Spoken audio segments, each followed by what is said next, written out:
Good afternoon, everyone. This is Olga Redding. I am the Iowa Organic Association Education and Outreach Coordinator. Thank you, everybody, for joining our webinar on Farm Service Agency programs. We will be discussing a few various programs today, and I actually have Brian Gossling with FSA as well as Luke Hawkins with FSA. They will each discuss various programs. This event is supposed to last a little bit over an hour, about 1 hour and 15, since we will be covering 3 different programs. So the format of the event, what I'd like you guys to keep in mind, feel free to type in your questions in the chat box as they come in. And then at the end of the presentation, I'll just read those questions to Brian and Luke, and they can respond those questions at the end. And then at the end, if you'd like to, feel free to, also ask the questions directly, can unmute yourself and put yourself on video, all of that good stuff. This meeting will be recorded and posted on our YouTube channel, so you can view it later if need be, or share it with anyone that can benefit from it. We appreciate your time. Thank you for taking time out of your busy schedules to be part of this event. So without further ado, I'll go ahead and let both Brian and Luke introduce themselves briefly, and then we'll get started with the presentation. Okay, I can go.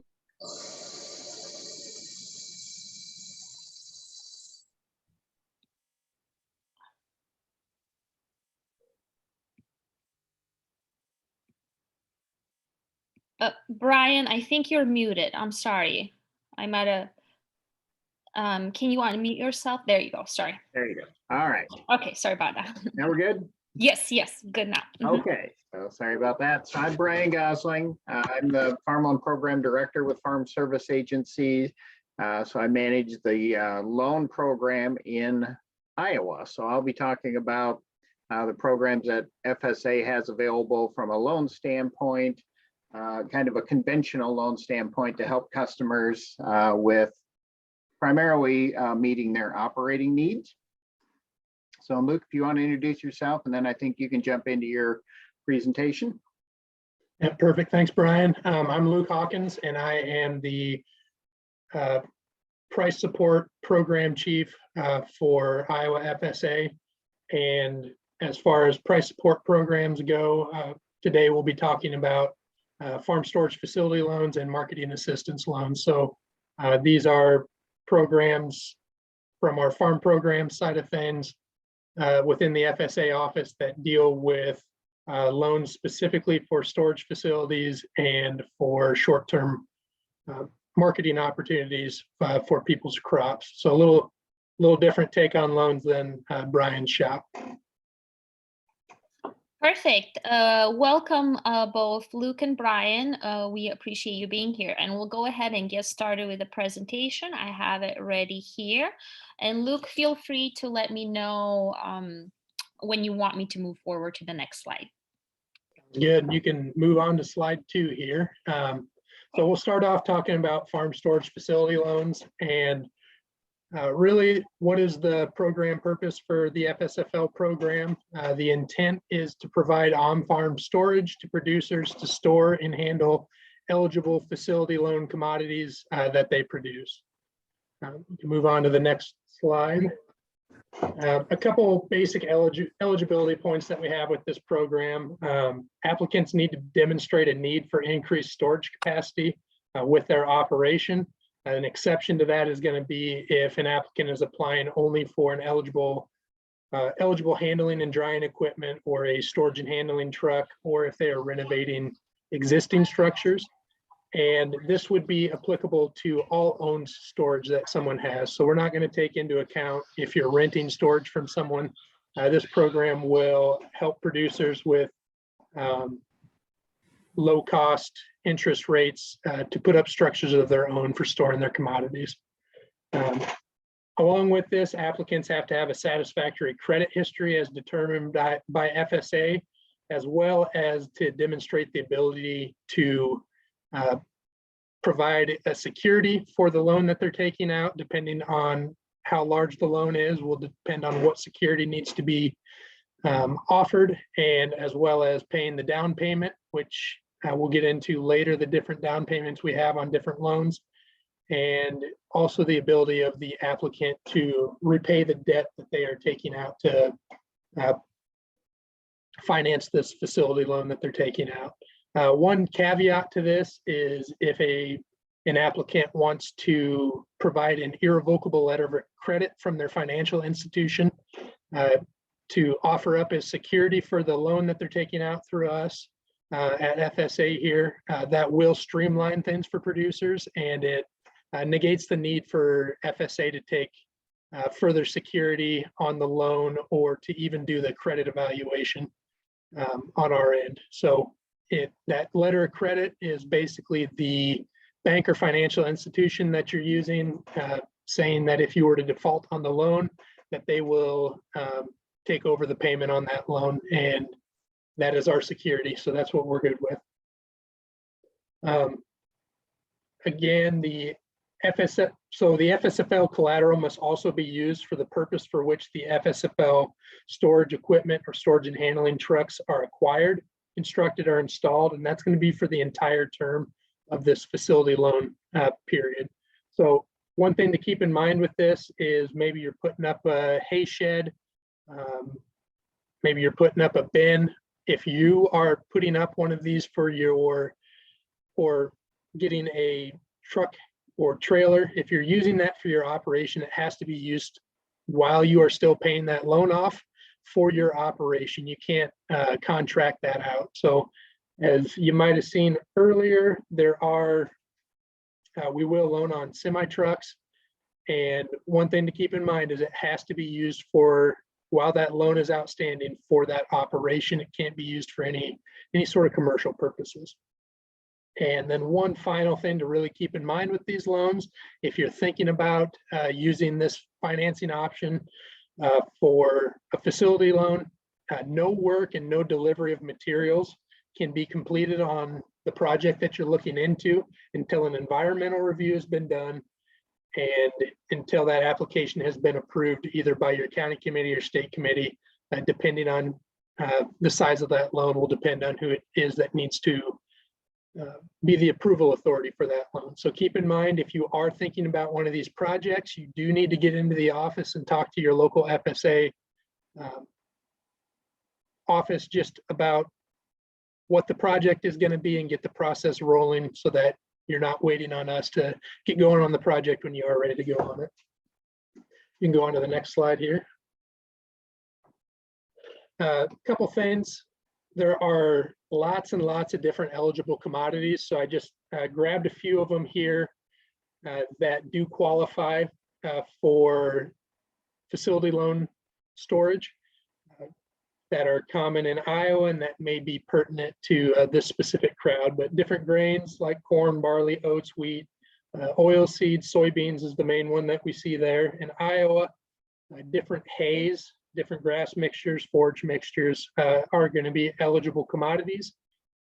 Honey is an eligible commodity, so honey storage, we will loan on that. Meat and poultry are eligible commodities. Again, like I talked about previously, you do have to be the producer of that commodity in order to get a loan for the commodity. So if you have meat and poultry that you are producing and that you do want to store, this is a program that you could potentially use as well. Milk, butter, cheese, eggs, hops, the list goes on. If you've got a question on a commodity that's not listed here, your local office will be able to help you kind of dig out and figure out whether the commodity you're wanting to put a facility together for is covered under this program. You can go to the next slide. Some eligible structures that you can put up or loan on for some of these eligible stored commodities. Conventional bins and cribs for grain storage.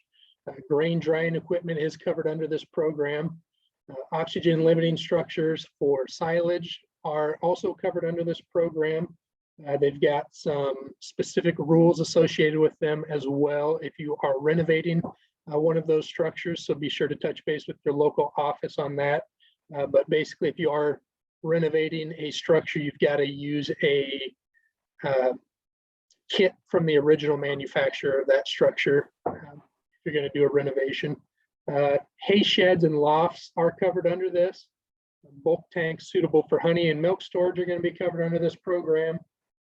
Walk-in prefabricated storage coolers and containers are covered, and new and used storage and handling trucks, including cold storage trucks, grain trucks, box trucks, semi trucks, tractors designed to draw or pull a semi trailer or other farm machinery. All of these things are going to be eligible items under this program.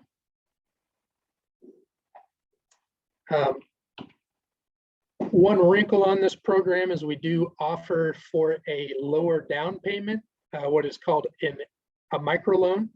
And with this and with any farm storage facility loan, there's a $100 non-refundable application fee per co-borrower. And for this microloan option, you cannot have at the, I guess, when this loan would be dispersed to you, you would not be able to have greater than $50,000 of aggregate facility loan balance outstanding at that time. So if you don't have any outstanding facility loans with us, your maximum microloan would be up to $50,000.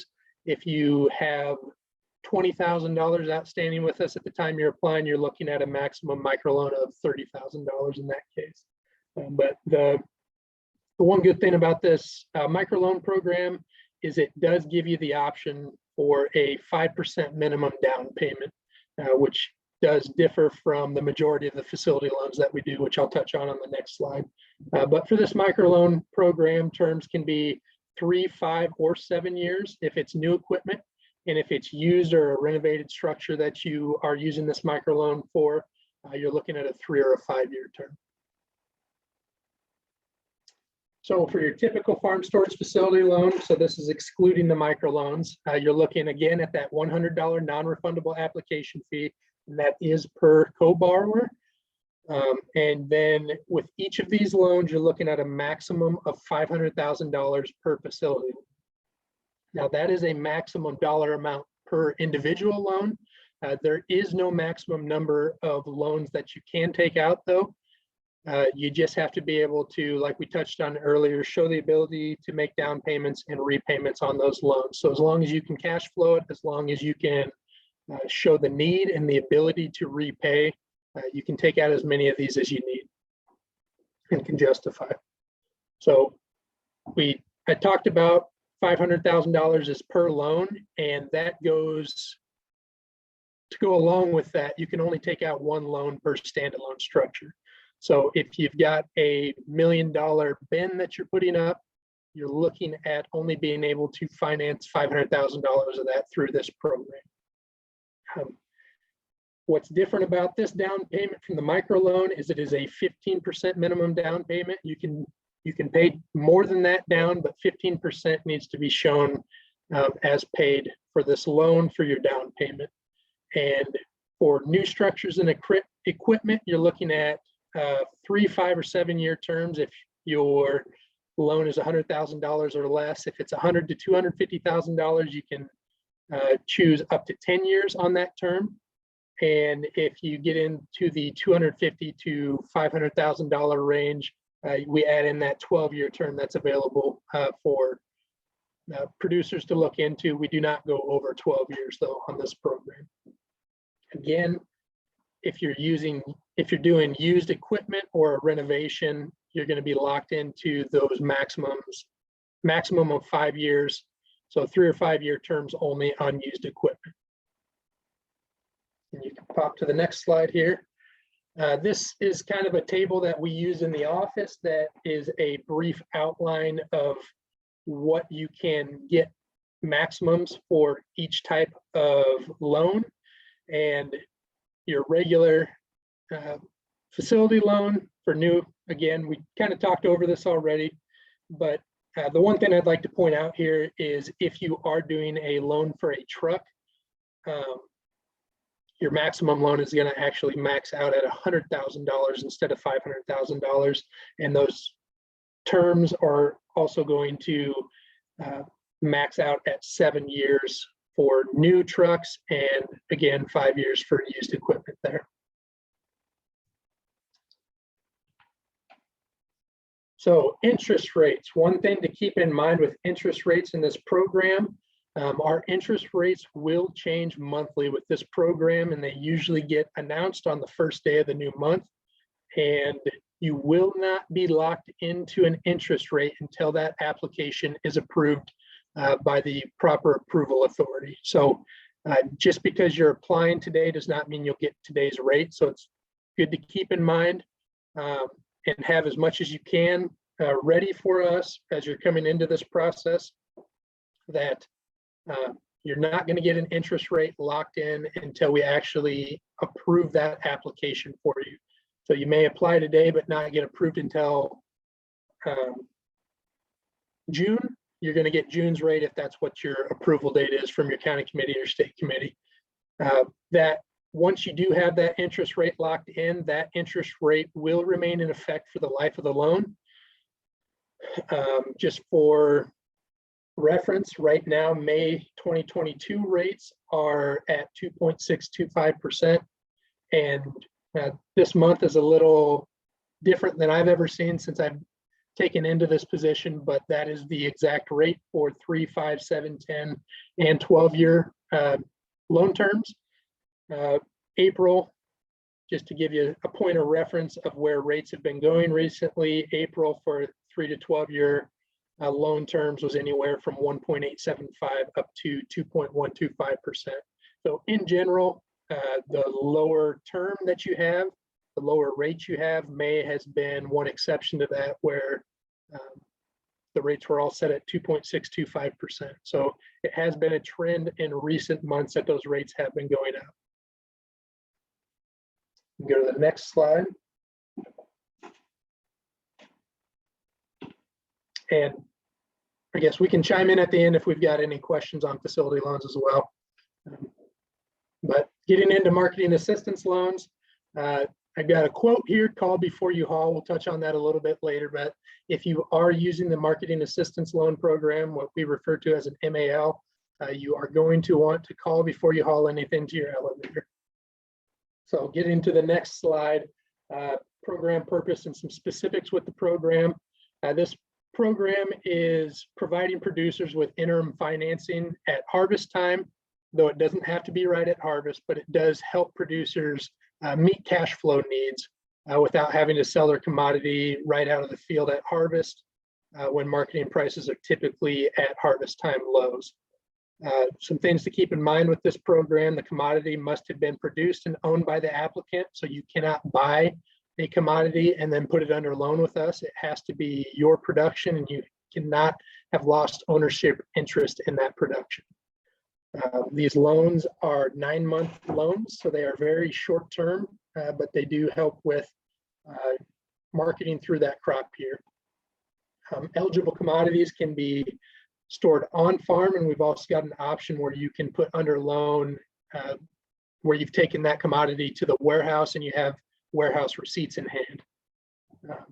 In general, FSA is going to need to have superior lien on that commodity and that is being loaned on, so keep that in mind. If you do have other liens out there against that commodity, it's likely that you will have to get some sort of lien waiver or subordination for FSA in order to take a loan out with us, or there are options where we can make joint payments as well. So on to the next slide, getting into those on-farm stored loans. This is where we get into that quote that I touched on at the beginning of these MAL slides. It's call before you haul. The producer who has a commodity under loan with us is going to be responsible for not moving or feeding any grain under loan without payback or without a marketing authorization. So prior to selling that grain, one option is you can pay off a certain amount of bushels, and then you can do whatever it is that you want with that grain, whether it's feed it or sell it at the elevator. The other option is you can request a 30-day marketing authorization through your local FSA office. Tell them where you're going to haul that grain to, and we will notify that elevator that, hey, producer Luke is going to be hauling grain to you over the next 30 days, and we do have that grain under loan, and they will communicate with us, and they can cut us a check for the bushels hauled in, and in certain instances they can cut us a check for just our portion of those bushels, or they can cut us a check for all of those bushels, and we will send back any overpayment after the loan rate and interest is taken out of that check. One thing to keep in mind, if you do forget to call before you haul, or if you do forget to pay off grain before moving it, failing to do one of those two things can result in the producer being assessed 10% liquidated damages on the value of the commodity that was sold without authorization. So just keep that in mind. You need whatever you have under loan with us, you're going to designate where you've got that commodity at, and we are going, that commodity is going to be subject to spot check. So if we go out there and we spot check it, there's not enough of that commodity to cover the production that you have under loan with us, then we get into these potential liquidated damages situations. So it's just always important that if you do have something under loan through our office, as far as this MAL program goes, that you are checking in before disposing of that through sales or feeding it. That is our collateral. So we can move on to the next slide, getting into warehouse stored loans. With warehouse stored loans, in order to take a loan out on the commodity that you'll have stored at a warehouse, that warehouse has to be a federal or state approved warehouse. So your local office should be able to look that up for you and give you an idea if you have questions before taking grain to the warehouse, if you are planning on putting it under loan with us. So once you do put something under loan with us, what you're going to be doing is giving FSA the original signed warehouse receipts, and we will hold on to those as our collateral until you are going to come in and pay that off with us. So one thing to keep in mind with these is that you are required to pay back an entire receipt at once. Partial buybacks are not allowed. So that's something to consider when you are considering what denominations you're getting these warehouse receipts in. So if your plan is to sell back 1,000 bushels at a time or less than that, you're going to want to make sure your warehouse receipts reflect that before you bring them to us to facilitate a little bit more flexibility with your marketing. If that's not an issue and you just plan to pay them all back at once, then you don't need to go through all that hassle, but it's something to keep in mind. You can go to the next slide. Some eligible commodities include, but are not limited to, corn, soybeans, barley, oats, wheat, honey. Not all of the eligible commodities that you can get marketing assistance loans on are the same as what you can get farm storage facility loans for. So just keep that in mind. You can call your local county office to get a list of these if you would like. But in Iowa, these are, since I've been in the position I'm in, these are the only crops here that I've seen loaned on in Iowa. And these loan rates, each county is going to have its own loan rate, and that's going to be by crop. The only exception is going to be for honey and wool, and those are nationally set rates for every single county. In Iowa, the corn rate for what we will loan out on a bushel of corn varies from $2.07 to $2.30 for 2022. Soybeans go from $6.05 to $6.33. Honey does have that rate established at 69 cents per pound. That was the 2021 rate. 2022 will likely be somewhere in that same vicinity. And then you do get a premium or a discount that I've outlined here below honey, depending on the type of honey. So just keep that in mind as well. Oats, all of Iowa right now has a $2.05 per bushel rate, and barley is either $2.25 or $2.30, depending on the county that you're in. And that is available on the FSA internet page, and I have a link here in a couple slides that you can click on, and you can kind of dig up that information depending on the county you're in. The interest rate for this program is set 1% above the Commodity Credit Corporation's cost of borrowing. If you see CCC on anything, whether it's a lien or who you're making a check payable to, that's what it stands for, Commodity Credit Corporation. And so that is 1% above the cost of borrowing from the U.S. Treasury at the time the loan is made. And for reference, the May 2022 CCC borrowing rate is 1.75%, which means the MAL borrowing rate is 2.75%. Comparing that to last month, April 2022, that's up a half point from 1.125%, which was a 2.125% borrowing rate for MALs. So again, that rate has been going up in recent months, but it was pretty steady for about a year and a half prior. So something to keep an eye on there. And then here I've listed a few websites. Again, the department that I'm here with and the group that I work with at Iowa FSA is the Price Support Department, and the programs that we cover on the customer facing website for FSA are listed here at this top link. And then I've listed links specifically to the FSFL page and the MAL page here if you did want to poke around in those a little bit. And I'll pass it off from here to Brian to talk about farm loan. Thanks, Luke.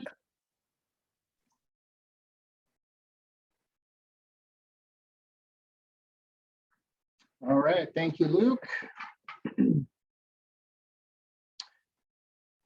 So I want to talk a little bit about FSA's farm loan programs. So it can be a little confusing at times because we have a microloan that is in farm loans as well as in farm programs, and obviously loans in both areas. So kind of the way to keep them apart is the programs that Luke talked about are a little more targeted, where our farm loan programs are a little bit more general in terms of being able to pretty much assist with anything related to production agriculture. So I want to start out today and just give you a little idea of where to find our loan team. So we have 96 FSA offices in Iowa, and we have loan teams in 35 of those county offices. So we do cover the entire state with our loan teams, but there may not be a loan team in your specific county's FSA office. You can always reach out to your local office and they can refer you to our loan team or give you contact information for the loan team that covers your area. Or at the bottom of this page, there is an FSA office locator that you can use to find any FSA office actually throughout the nation. And there's a map showing where our loan teams are located. So the red dots indicate that we have loan staff in those locations, which is pretty much true, although we are a little bit short of staff now. So some of those locations are not staffed with permanent, with people there 5 days a week, I guess I should say. But that's kind of a pictorial representation of what the state looks like in terms of our loan teams. So I'm focusing today primarily on our direct loan program, which means that as a customer, you are borrowing directly from the federal treasury. So we do, we use our application, we use our documents. We do have a guaranteed loan program. I'm not talking about that today due to time constraints and those kinds of things, but that is a program that we essentially, a bank would make a loan or Farm Credit, some other financial institution, and then we can offer a guarantee on that loan as incentive for that lender to make a loan at competitive rates and terms. But that's a that's a little bit different program. So I really today just want to focus on our direct loan program, again, where customers are borrowing directly from Farm Service Agency. So I've included there what we can loan for, or what our different programs under our direct loan program are. So we have farm operating, we have farm ownership, and we have emergency. And then, as I mentioned, we also have microloans, which really are kind of a subset of farm operating or farm ownership loans. And we'll talk about what those programs look like. So for our direct operating loans, one of the nice things about Farm Service Agency programs is we have some very attractive interest rates, and we generally offer a little bit longer repayment term than a conventional lender offers. So part of the trade-off there, and again, we are congressionally funded, congressionally supported. So, part of the trade-off of using taxpayer dollars for support of these programs is we are not intended to compete with banks for loans. And the interest rate is one of the reasons. We are typically a lower interest rate than most conventional lenders. So a lot of our business is focused on beginning farmers. We do a lot of work with farmers that are transitioning, niche farmers, kind of at those points where maybe a producer needs a little assistance that a bank's not willing to offer as they're kind of in a transitional time or early in their business cycle. So our operating loans that we are approving in May are at a 2.875% interest rate. I think that's, probably 2.5% to 3% below what a bank is offering for interest rates now. Repayment terms of 1 to 7 years. Again, that depends on the collateral available and what you're using loan funds for. So for example, if you were using operating loan funds to plant a crop, that's an annual crop that you'll be harvesting in the fall, selling in the fall or the winter, we'll typically do a 12-month, I should say, a 1-year loan for that type of a loan. If you were purchasing machinery, breeding or foundation livestock that is going to stay on the farm for reproductive purposes, making some improvements to property, we can do minimal improvements. Could add a greenhouse to a property, some things like that. We can do a 7-year repayment term to again try to stretch those payments out a little bit longer to help with the cash flow.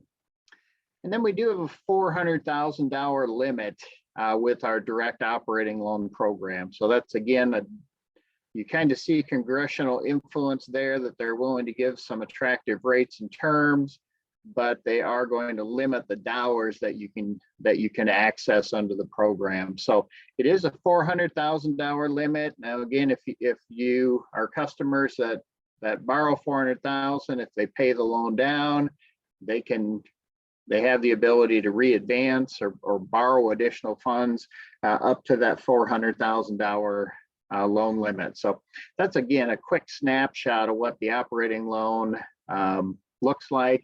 Again, the rate is fixed. So if you have a loan closed in May, you're going to be that 2.875%. And as long as you make payments according to your plan, that interest rate is not going to change. So that's another real benefit of the program. I want to talk about our microloan program.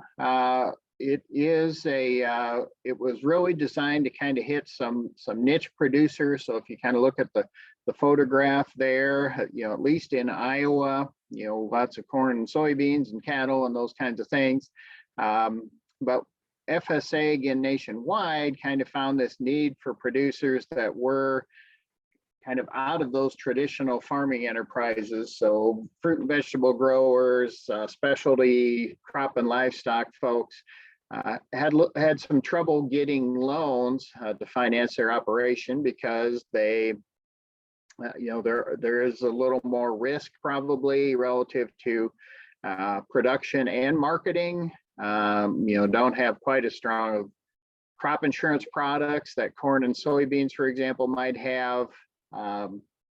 So this program really was designed to try to hit that market.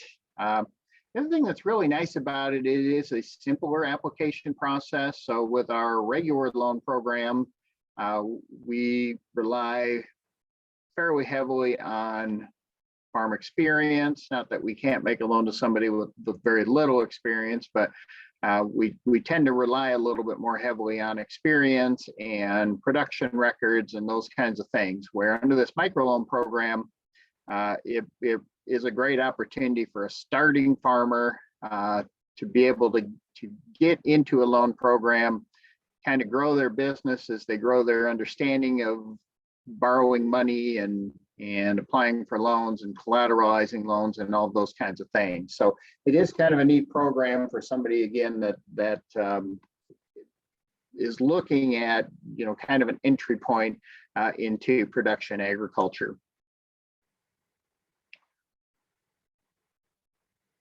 So we do offer the microloans for operating and for farm ownership.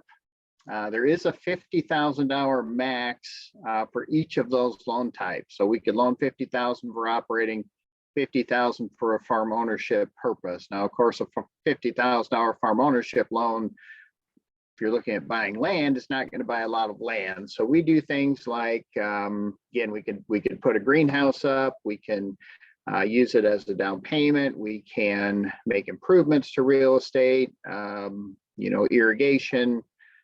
Those kinds of things that maybe an existing farm owner needs to assist with their production.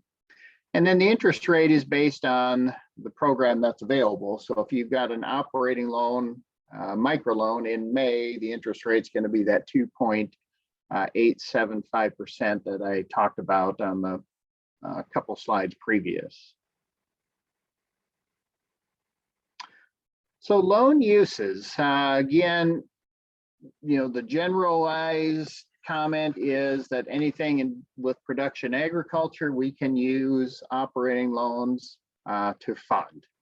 So we can do crop inputs, we can do more generalized farm operating needs, machinery purchases, livestock purchase for feeding, livestock purchases for establishing a base herd, are all things that we can loan on.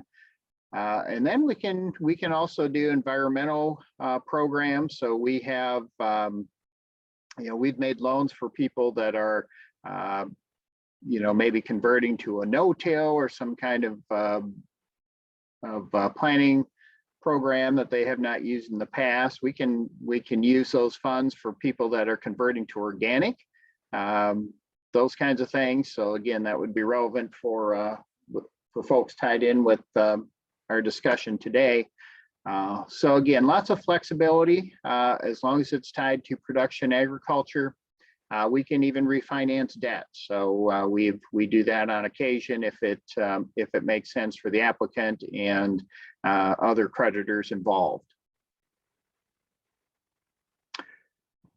So in general, I just included here some information that you may want to pull together in terms of applying.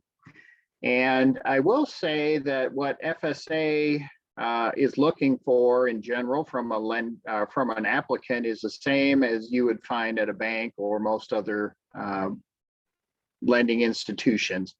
Now, again, every institution that makes loans evaluates loans a little bit different, but some of the basic information is the same.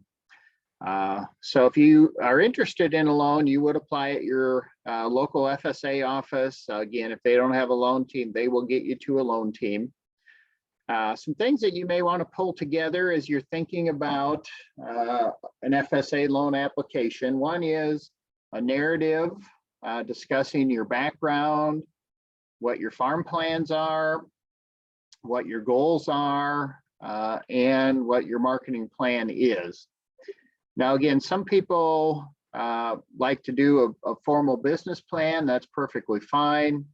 It's certainly not required, but we do want you to spend a little time putting down in writing what your plans are.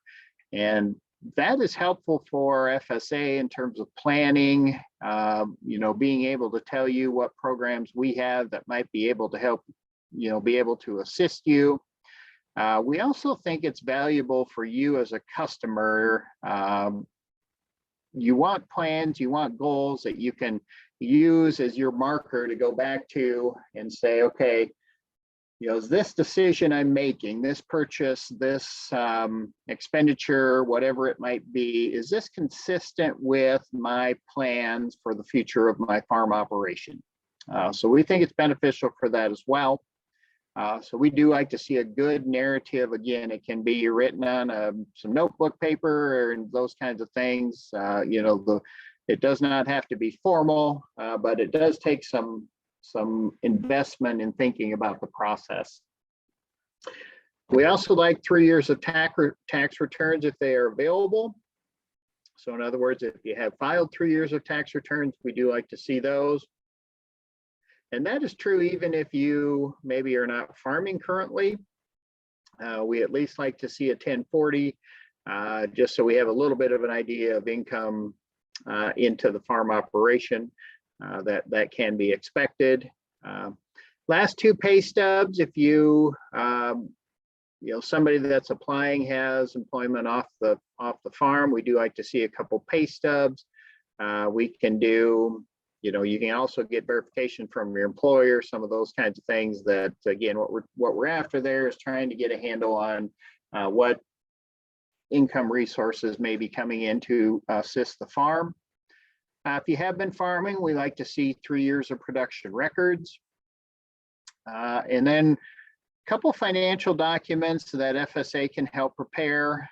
We actually have forms that you can use to kind of get started. An FSA 2037 and an FSA 2038 are the forms that can help you get started with this process. But one is a balance sheet, again, a pretty basic lending document. Every lender I know requires a balance sheet.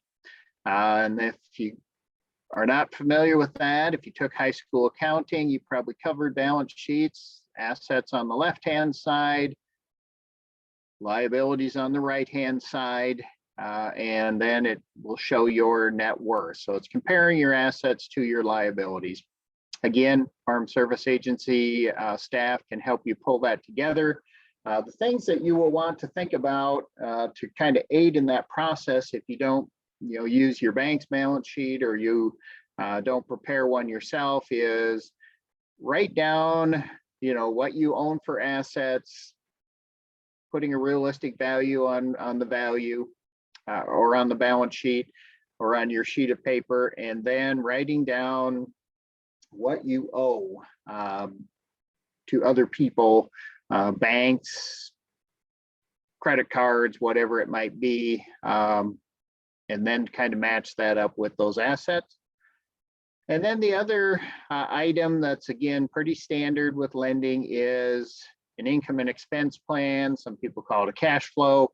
Again, FSA can help, but it really is typically a 12-month plan of here's the income that we expect to come into the operation, here are the sources of that income, here are the expenses that we anticipate having during that production cycle, and here are the payments and the family living draws that we are expecting out of our farm business. So again, we can help you pull that together in terms of the details. You as an applicant will want to spend some time thinking about what your expenses are, what your income sources are projected to be, those kinds of things in preparation for putting that document together.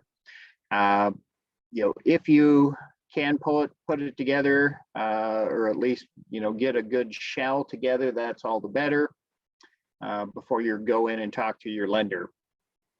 So that's basic information that you will need. One of the nice things about FSA's programs is our application and loan fees are pretty minimal.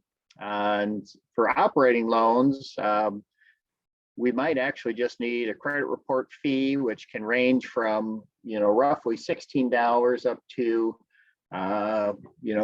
probably $80 some if you are some kind of formal entity. And then it might just be an additional $10 to file a financing statement if we do make you a loan. So it is relatively inexpensive to get into FSA loans, especially for operating type loans. So you can move to the next slide, Olga. Thank you. Then I just wanted to throw these out there. So part of what we're after here today is not providing you all of the details, but you know, just creating a little bit of interest in what we have available, and you know, educating folks a little bit on the fact that FSA does have these different programs available. So again, we focused on the operating side of things. I did just include this slide to make you aware that we do have farm ownership loan programs as well. These typically are for purchasing land or making significant improvements to land. So we have 3 general programs: our down payment program, our participation loan program, and our regular farm ownership program. So I mentioned early in our process that we do focus a lot on beginning farmers. Our down payment loan program is actually the only program that is limited to beginning or underserved farmers. So beginning would, you know, basically be 10 years or less farming. Underserved farmers would be farmers who are underrepresented in production agriculture. So if you look at kind of across the landscape of who is involved in production agriculture, it's heavily male, heavily white male.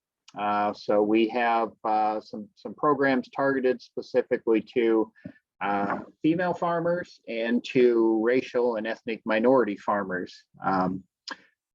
But that is the only program that is limited just to those groups, beginning and underserved. Our participation loan and our regular farm ownership loan are actually available to non-beginning farmers and essentially any producer out there who, you know, as long as they meet our other eligibility criteria, we can make a loan. So if you are interested in a loan, I would encourage you to talk to the FSA staff. You can talk to your local lender. If you have a lender that's fairly involved in agriculture, I'm quite sure they will know about FSA loan programs, or I hope they will. But I often recommend that people talk to FSA first. I mean, we've got a good idea of what banks are willing to do. Of course, we know our FSA programs. So we've got you know, our loan officers out there in the field across the state can be a great resource for you in terms of finding good loan products. In addition to that, we've got lots of information on the web, of course. The FSA web page, I included a direct link to farm loan programs. If you want to kind of skip straight to farm loan programs, we do have a link on there on our farm loan program page it's called Your Guide to FSA Loan Program. So that is a booklet that is available online, and it has lots of information. Will really expand upon what I talked about here today. We have the farmers.gov website. If you've not been on there, that website is really intended to pull all of the resources that USDA has available for farmers into one website. Now that is a big task. I think there are something like 17 or 19 agencies under the Department of Ag. So there are lots of agencies that have a little bit of a niche in terms of helping farmers. But if you've not checked that out, that is a great website. And then we do have a new farmer website as well that really focuses on beginning farmers and has some testimonials and some examples of how beginning farmers have used FSA's programs to not just loan programs, all FSA programs to assist with their farm operations. So again, lots of information out there on the web. So I think that's the last slide, Olga. So I think we are ready to field questions if you are. Awesome. All right. Thank you guys so very much. That was so very informative. I'll go ahead and stop sharing my screen here. So I actually had a question. So I noticed that some of your interest rates have kind of gone up from, let's say, April to May. Are the interest rates kind of following the pattern of the housing market? Is that what's happening? Because I know that the housing market rates have gone up too. Is there a correlation there? Well, I think it'd be fair to say there is a correlation, but FSA's interest rates aren't tied to housing market interest rates. But I think if rates are going up in other areas, they're going to be going up at FSA. Generally, most FSA programs, the interest rate is tied to the cost of borrowing for the government. So if rates are going up in other places, the cost of borrowing for the government is going to go up as well. So I know for farm loan programs, our rates have been on a steady increase, but not they haven't been increasing as much as you kind of see out in the private sector. So there is a little bit of a lag in terms of those rates catching up. Gotcha. All right. Thank you. That sounds good. And then Luke, in regards to the marketing assistance loan, you had some predetermined pricing for certain commodities. And I imagine all of those commodities are conventional. Are there any predetermined pricing for organic commodities at all? So that's a good question, and thank you for bringing that up. We don't actually have any differentiation to do with organic pricing. So unfortunately I know that there are better rates out there and probably less bushels when you have organics involved. But as far as the borrowing rate goes, we don't differentiate there, unfortunately. So it's not going to be as attractive as a program probably for a lot of organic producers as it is for conventional producers. But yeah, that's where it's at right now. Sounds good. Yep, that was just interesting to learn more. So that's good to know. Dustin Vanderhoff from Senator Ernst's office had a question. He says, have you seen an increase in interest participation in the loan programs as input prices have increased? Well, I'll answer from the FLP perspective, Farm Loan Program perspective. Actually, our rates our participation is down a little bit this year. So I think what we are seeing reflected at this point in time is, late 2020, when prices started increasing, we saw a definite improvement in farmers' financial position. Of course, 2020 and 2021, farmers were dealing with a lot of COVID issues, but there were also a lot of federal programs to assist farmers, and I think a lot of those programs hit the mark. And so I think we are seeing, and when I talk to lenders out in the ag community, they say the same thing, that actually borrowing is down a little bit, that farmers do have some cash, and again, I think a lot of that's coming from some federal programs and improved markets. So now that what we're anticipating is, of course, inputs tend to lag, their increases tend to lag crop prices. And then, of course, when crop prices start going down, input costs continue to go up for a while. So I think we will see some increased demand as a result of these increased input prices, but it's going to be probably next year, I'm guessing, that we're going to see that if things stay similar. Okay, makes good sense. I don't see any other questions. Is there anyone else that would like to ask a question of Brian or Luke?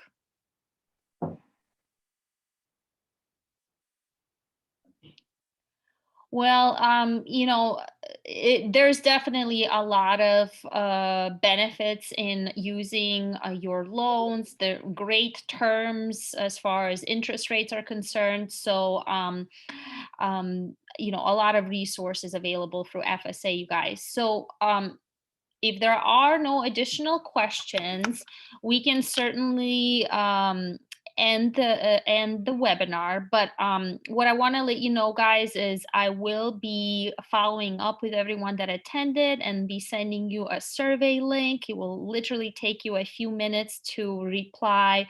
We take your responses for grant reporting purposes, so that is very, very handy information to have. Brian and Luke, thank you so much for taking time out of your busy days to share this information with our community of farmers.